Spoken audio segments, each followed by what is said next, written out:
The Lord's words are true for the missionaries and for all of us. And now, if your joy will be great with one soul that you have brought unto me into the kingdom of my Father, how great will be your joy if you should bring many souls unto me. The missionaries will help and encourage us, but whether such moments at the baptismal font and in the temple come more often will depend largely on how we see our charge and what we choose to do about it.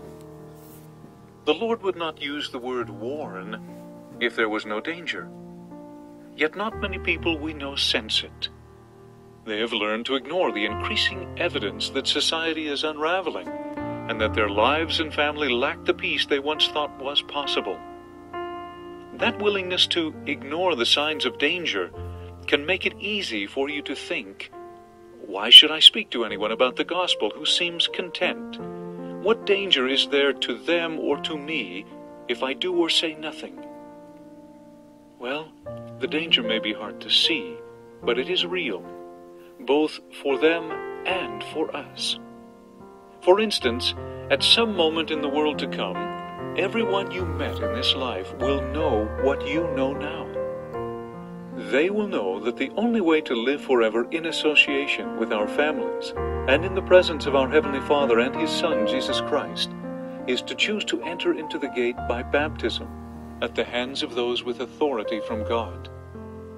They will know that the only way families can be together forever is to accept and keep sacred covenants offered in the temples of God on this earth. They will know that you knew, and they will remember whether you offered them what someone had offered you.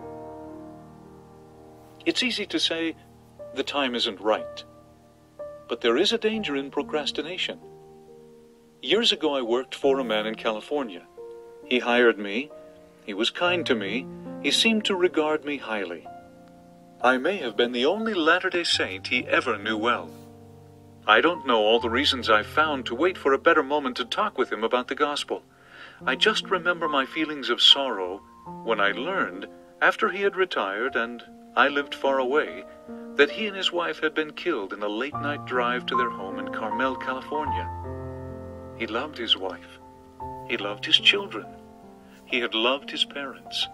He loved his grandchildren. And he will love their children and will want to be with them forever. Now, I don't know how the crowds will be handled in the world to come, but I suppose that I will meet him and that he will look into my eyes and that I will see in them the question, Hal, you knew. Why didn't you tell me? When I think of him and when I think of the widow I baptized and her family, who will now be sealed to her and to each other, I want to do better. I want to increase my power to invite people to be taught. With that desire, and with faith that God will help us, we will do better. Love comes first. Love always comes first. A single act of kindness will seldom be enough.